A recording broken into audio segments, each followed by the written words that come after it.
more directly about the situation in a mainstream way, because I have felt so frustrated that we did not have the support of the mainstream media.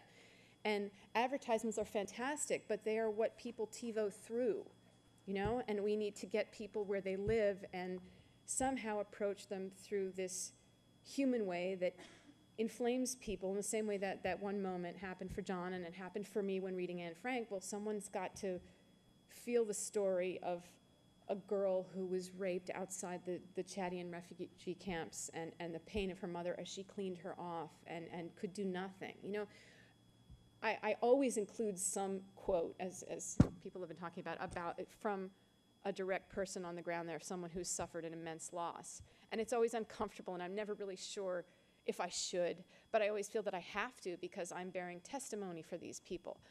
But if no one hears it, or it's just not publicized in a strong enough way, and it's not done in an organized big business kind of way, then it's not going to reach people, and then our government is not going to. You know, I'm just going to say that, you know, for me, it really is as a mother that I connect the strongest to this. Some of this stuff was just breaking my heart unbelievably.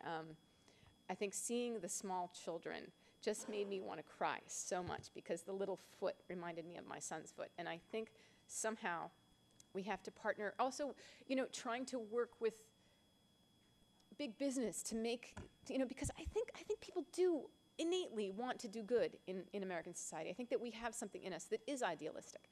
And I think if we really try and bring it to corporate America, not the Fidelities, but, you know, the companies that seem interested in building a lasting legacy of respect, and that they made their mark not only in selling a certain product, but that they actually help change things for the betterment of humanity.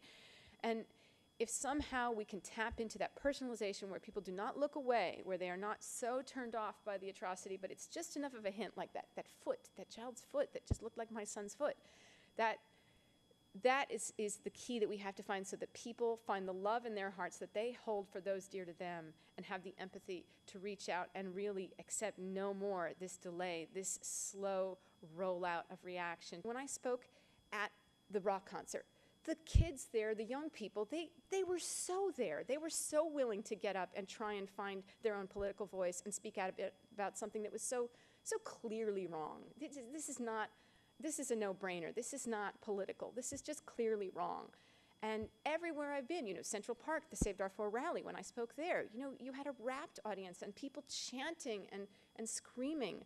You know, it's a bipartisan issue in Washington. Everyone cares about this. There just needs to be a stronger mobilization of every force at our disposal to actually take that groundswell of political and public opinion, and that all of our citizens really, I think, would care about this, and turn it into meaningful action on a faster scale to end this situation, both through our government and through the UN. Thank you very much.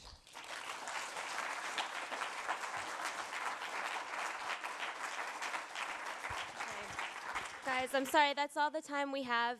We don't have any time for questions. We got off to a little bit of a late start. I know it was a lot of information to digest in a short amount of time, but I hope you all leave here inspired to find ways you can get involved personally and professionally. If you have any questions or you want to try to grab any of the panelists on their way out, you can do so in the lobby outside. We have another panel here at 2. So thank you all for coming. Thank you, Mira. Thank you, Coalition, Amnesty, UN, JP, everyone. Thank you very much for making the trip here.